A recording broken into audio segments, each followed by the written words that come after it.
Hello friends, कैसे हो आप लोग। आज करवाएंगे कक्षा 9वीं का क्या परमाणु एवं अणु चैप्टर का नाम है। ठीक है, ये बहुत ही इंटरेस्टिंग चैप्टर है, ये बहुत स्कोरिंग वाला चैप्टर है। इसको अच्छे से पढ़ना, हिंदी में पढ़ाया जाएगा आज, बहुत अच्छे से पढ़ना आप लोग। 500 बीसी पहले, 500 बीसी पहले मतलब 500 साल पहले। बीसी का मतलब क्या है? Before Christ.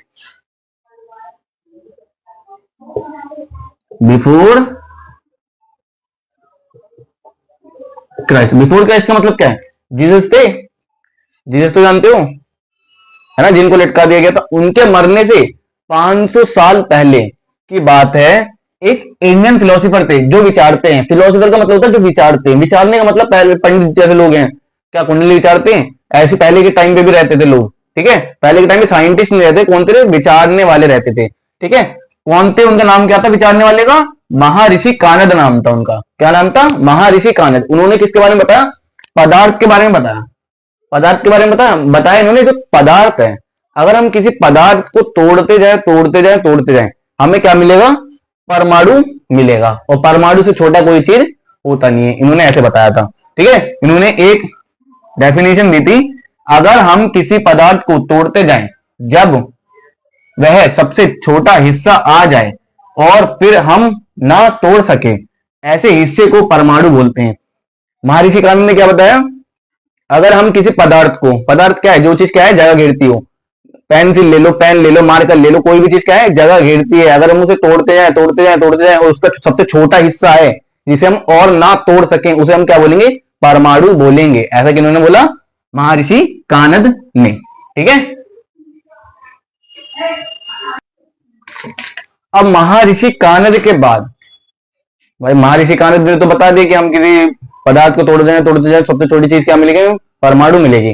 ठीक है, अब इसके कुछ सालों बाद दो ग्रीक फिलोसोफर आए, विचारने वाले थे, पर ये कहां के थे? ग्रीक के थे, फिलोसोफर थे, है ना। नाम क्या था? डेमोक्रिटस और ल्यूकिपस नाम था।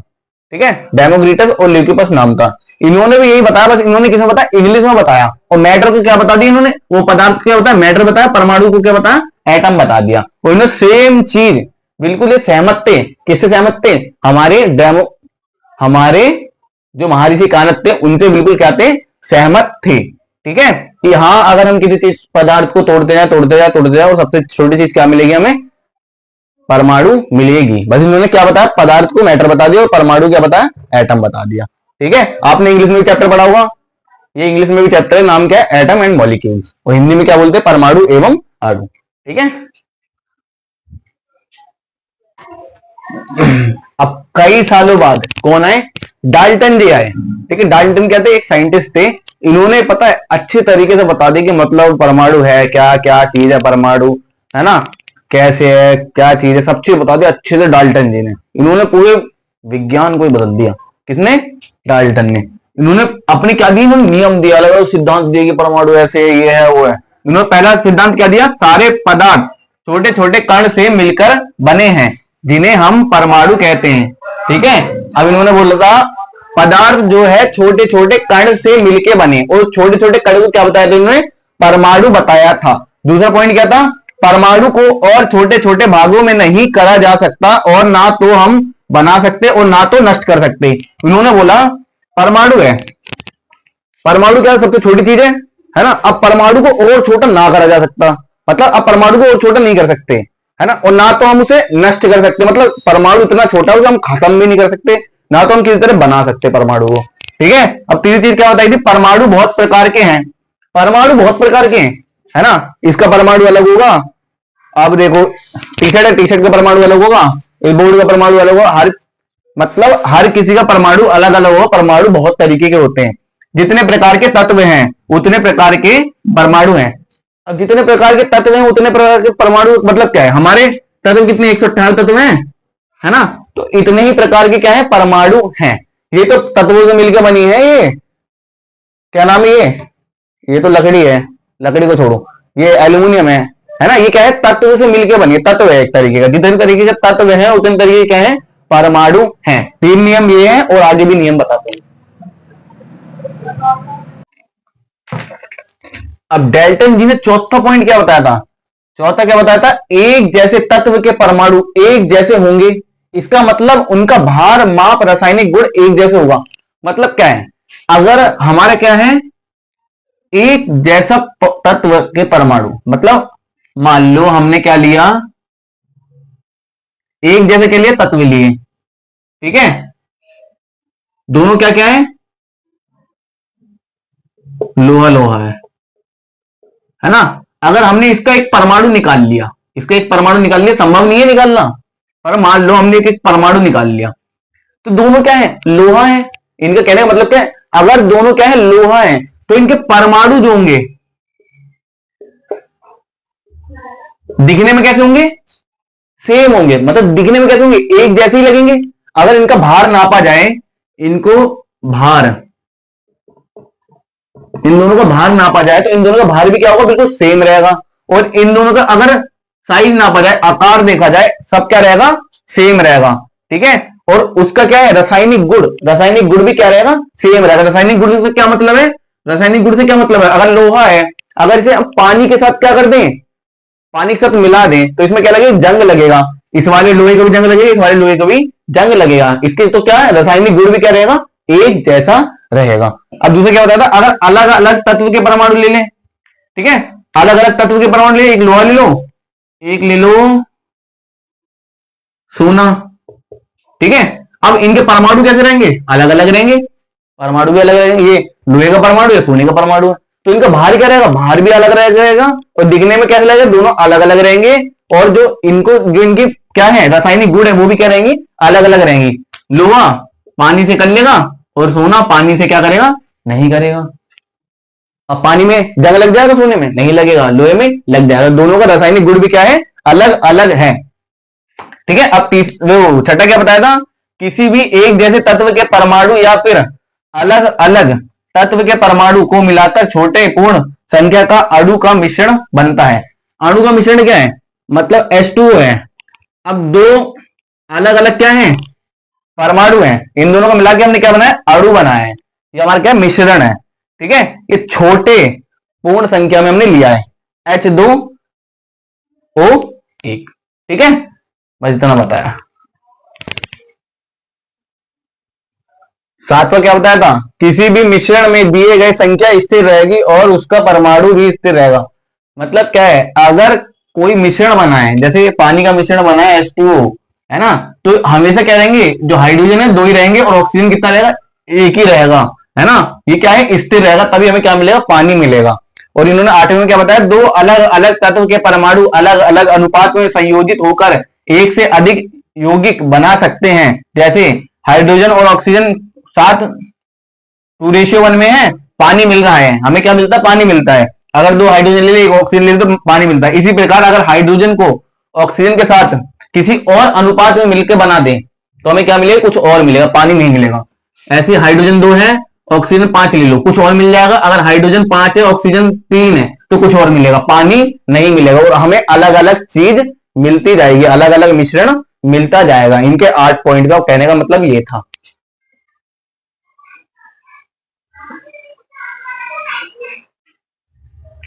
अब इन्होंने क्या क्या गलतियां करी, वो भी तो पढ़ेंगे भाई। अब ये तो है नहीं भाई, इतने भगवान तो है नहीं भाई, हर चीज सही बता देंगे। सही बात है कि नहीं। अब भाई हर चीज सही थोड़ी ना बता देंगे, साइंटिस्ट है, मानते हैं कुछ बहुत गलती हुई होगी, पर इन्होंने सिद्धांत दिए थे।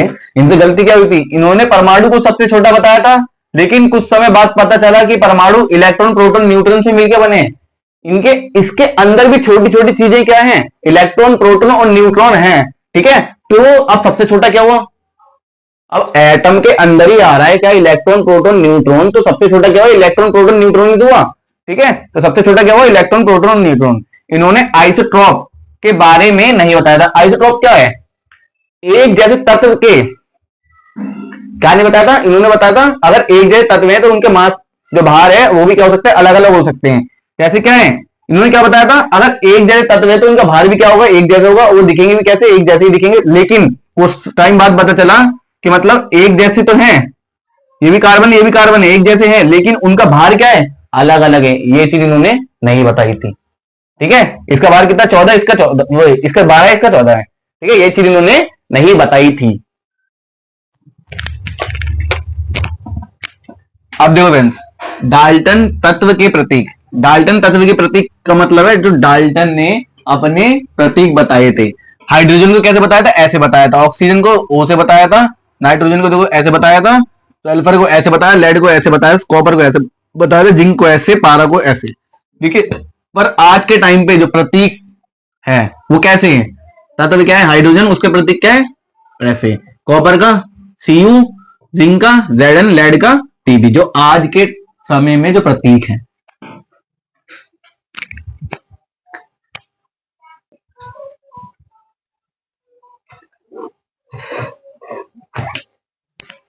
सुनो, परमाणु का आकार। अब बोला गया है परमाणु का आकार कितना है, परमाणु का जो साइज है, आकार है, वो कितना है। परमाणु का आकार बहुत ही छोटा होता है, तो सबको पता है, परमाणु दिखता भी नहीं है, इतना छोटा होता है उसका आकार, है ना। अगर हम कॉपर के 35 मतलब 3,50,00,000 परमाणु को, किसके, कॉपर के 3,50,00,000 परमाणु को एक के बाद एक रखते जाएं, एक के बाद एक का मतलब क्या है, लाइन से एक के बाद एक रखते जाएं, है ना, तो वो क्या होगा, A4 साइज शीट देखिए, A4 साइज शीट कितनी होती है, बहुत पतली होती है, बहुत पतली होती है, उसकी जो मोटाई है उसके बराबर होगा। मतलब तुम थिकनेस देखो, ये क्या है, शीट मान लो, इससे पतली होती है, ये मान लो शीट रखी हुई है, एक शीट है, जो इसकी मतलब चौड़ाई है, मतलब मोटाई है, मोटाई देखिए कितनी पतली सी होती है, उसके बराबर होगी। हम 3,50,00,000 परमाणु को जब रखे हैं एक के बाद एक, उतनी क्या होगा, मोटाई के बराबर होगा। समझ लो, अब देखो कि परमाणु कितना छोटा होता है कि देख भी नहीं सकते।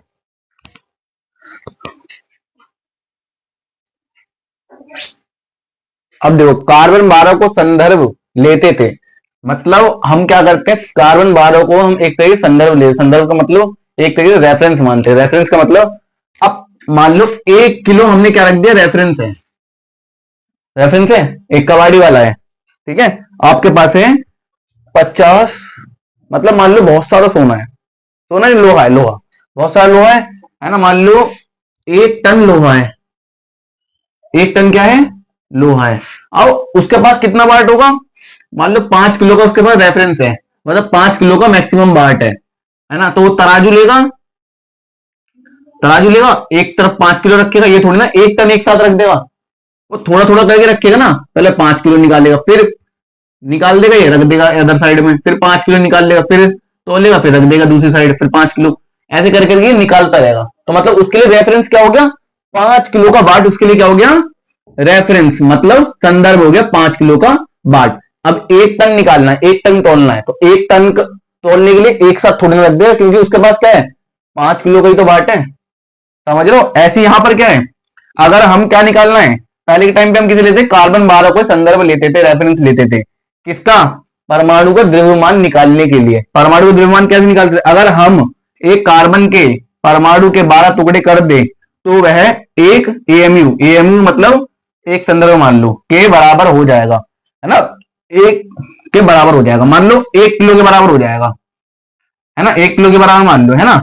अब मान लो एक 1 किलो होता नहीं है, बहुत ज्यादा बता रहा हूं, है ना। मान लो एक ले लिया हाइड्रोजन का, हाइड्रोजन का एटम है, इसको निकालना है, इसका 5 किलो मास था, है ना, तो क्या हो गया, 5 AMU के बराबर हो जाएगा। ठीक है, यहां रखा 5 AMU के बराबर हो जाएगा, है ना, समझ में आ रहा है कि नहीं, इसे छोड़ो। मान लो एक तराजू लिया, 1 AMU, एक रखा, 1 kg रखा, मान लो यहां पर है ऑक्सीजन का एटम है, मतलब ऑक्सीजन का परमाणु है, परमाणु है ऑक्सीजन का, 1 किलो रखा, नहीं आ रहा, ये क्या हो रहा है, ये ऊपर की साइड चला जा रहा है, ऊपर की साइड क्यों, इसका वजन कम होगा, इसका ज्यादा होगा, है ना। फिर यहाँ पे 2 रखा, 2 AMU रखे, AMU, तो भी देखा ये ऊपर ही जा रहा है, थोड़ा नीचे आया, ठीक है, 3 रखा, 4 रखा, देखा कि 4 के बराबर आ गया, तो ऑक्सीजन का जो परमाणु है वो 4 AMU के बराबर आ जाएगा ऑक्सीजन का। तो ऑक्सीजन का AMU कितना हो जाएगा, 4 AMU, मतलब इसका जो भार हो जाएगा वो कितना हो जाएगा, 4 AMU के बराबर हो जाएगा। ठीक है, ऐसे निकालते थे हमने। किसको माना था रेफरेंस, मतलब संदर्भ किसे माना था, कार्बन को माना था। पहले किसे मानते थे हम, हाइड्रोजन के, पर हाइड्रोजन से हमें ज्यादा सफलता नहीं मिली।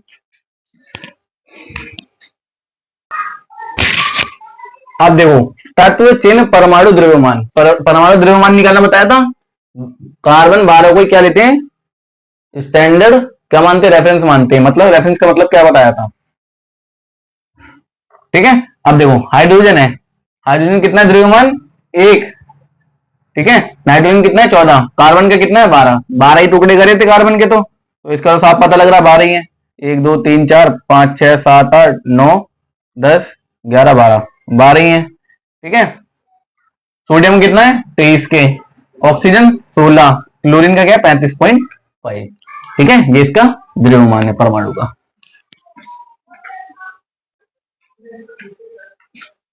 अभी तक हमने जितना भी पढ़ा किसके बारे में पढ़ा, परमाणु के बारे में पढ़ा। अब किसके बारे में पढ़ रहे हैं, अणु के बारे में। किसी एक जैसे तत्व के परमाणु या फिर अलग अलग तत्व के परमाणु मिलकर अणु बनाते हैं। इसका मतलब क्या है, एक जैसे तत्व मतलब ये मान लो लोहा है, ये भी लोहा है, लोहा लोहा, दोनों का एक एक क्या ले लिया परमाणु ले लिया, और दोनों मिल गए तो क्या बना दिया इन्होंने, अणु बना दिया, ठीक है। या फिर अलग अलग ले लो, लोहा यहां क्या हो गया सोना, इन दोनों का एक एक क्या ले लिया परमाणु ले लिया, और दोनों मिलकर क्या बना रहे हैं, अणु बना रहे हैं, ठीक है। इसे क्या बोलेंगे हम, अणु बोलेंगे। अब सुनो, तत्व के अणु, तत्व के अणु से मतलब क्या है, एक जैसे तत्व के परमाणु मिलकर अणु बनाते हैं। मतलब तत्व के अणु का मतलब क्या है, एक जैसे तत्व, एक जैसे तत्व मान लो लोहा है, लोहा है, ये दोनों मिलकर क्या बना रहे हैं, अणु बना रहे हैं। इनका एक एक परमाणु मिलकर क्या बना रहा है, अणु बना रहा है।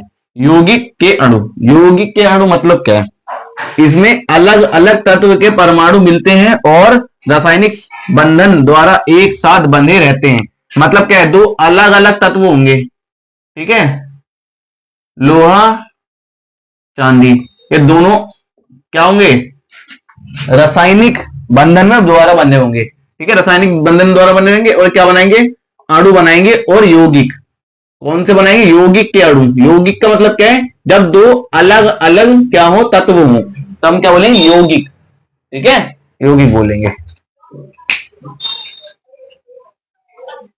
अब सुनो, अणु, अणु किसी तत्व या यौगिक का सबसे छोटा कण होता है जो स्वतंत्र रूप से अस्तित्व में रहता है और उसे पदार्थ की सभी विशेषताएं होती हैं। मतलब ये है, अगर हम परमाणु ले रहे, परमाणु में सारी विशेषता नहीं बता पाएंगे क्योंकि वो बहुत छोटा है, उसमें खोजने के लिए कुछ है नहीं, इसलिए हम किसको लेते हैं, अणु को लेते हैं। और अणु के अंदर, एक अणु के अंदर सारी उसकी विशेषताएं होंगी, ठीक है। देखो उदाहरण, पानी का अणु, पानी का अणु क्या होता है H2O, इसमें क्या होते हैं, 2 हाइड्रोजन होते हैं, 1 ऑक्सीजन। अब द्रव्यमान निकाल लेते हैं, द्रव्यमान द्वारा अनुपात, अनुपात निकाल लेते हैं द्रव्यमान द्वारा।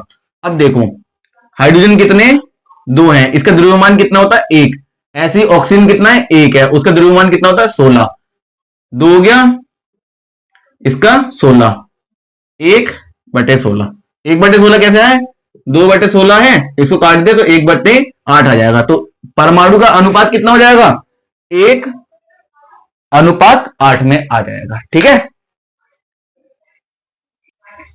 अब देखो, अब अमोनिया का क्या है, अणु है, ठीक है, 1 Na 3 H है। अब द्रव्यमान द्वारा अनुपात निकाल लेंगे। अब देखो अमोनिया, वो N कितना है 1 ही है और इसका द्रव्यमान कितना 14 है।